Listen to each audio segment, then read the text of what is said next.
Clever Tom and the Leprechaun by Linda Shute.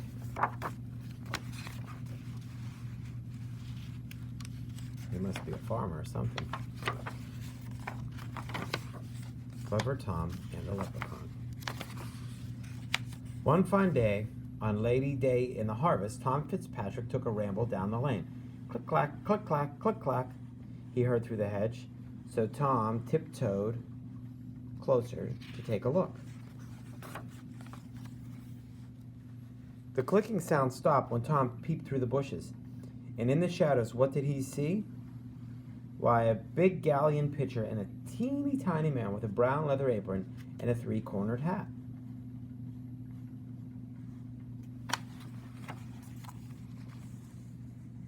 Up the small man climbed on his wee wooden stool and dipped his little piggin into the crock.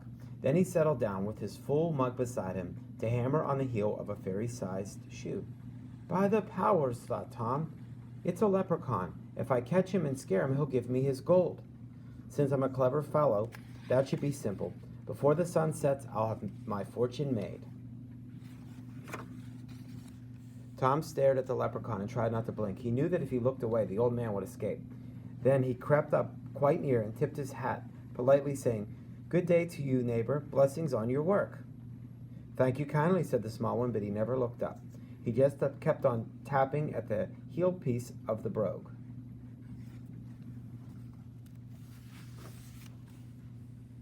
Tom moved his hand closer while he smiled very sweetly and said, "Today's a holiday. You shouldn't have to work."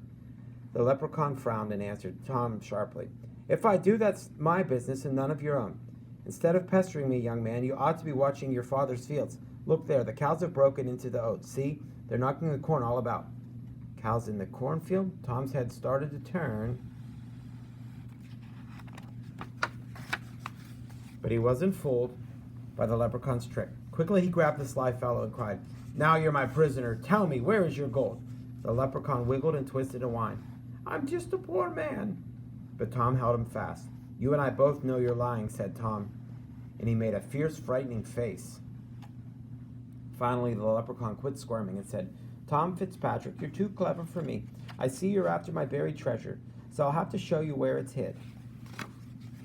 With his eye on the bitty man locked in his fist, Tom followed where the leprechaun led him. He traipsed over a hill and under some hedges, through a ditch and across the peat bog. At last, just when Tom figured he'd been hoodwinked, he found himself in a great field of weeds. "Dig there," said the leprechaun, pointing to a bush. "Deep under that bullion is where I put my gold." "Thunder Nation," said Tom, "I need to fetch my spade, but when I return I'll be lost. There are 40 acres of bullions here, and each plant looks just like the other." Still watching the leprechaun, Tom figured out a plan. He tied his bright red garter on a bush. "Make a promise, you old rascal, that you won't take this off while I run to get my spade." "That I will promise you," the little man said. Tom grinned, knowing leprechauns always keep their word. "Now, since I have shown you where my treasure is, I don't suppose you'll need me anymore." "No, my fortune's made. You may go, and good luck with you." "Then goodbye, Tom Fitzpatrick," said the leprechaun. "May you do much good with what you find." Tom ran away as fast as he could, figuring how he'd spend the gold. Then he came back with his shovel in his hand, back to the field of the bullion weeds. But when he got there, lo and behold, a red garter, just like the one he tied, was on every bush, as far as he could see. Well, the leprechaun tricked him. He put a red tie on every one, so now he can't figure out which one it is. Tom dug out of the bullion where he thought he'd tied his garter, but nothing was buried under that bush. So he dug under another. He dug to the east and he dug to the west, and still he found no treasure. The harvest moon rose as he dug to the north, and it set as he dug southward. When the sun came up, Tom saw he dug 100 holes, and tired Tom Fitzpatrick knew he couldn't find that gold. So finally he gave up, and he headed home. From then on, Tom always carried his spade, and he never stopped listening for a tapping in the field. Every chance he got, he'd tell how he nearly found the gold.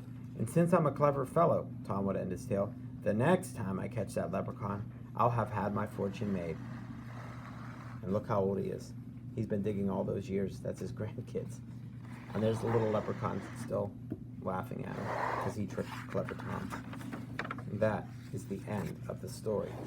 So your job today is to draw a picture of how the story ended. How did that leprechaun trick Clever Tom? So when you're done with that, please post it on Seesaw, and I hope you enjoyed the story Clever Tom and the Leprechaun.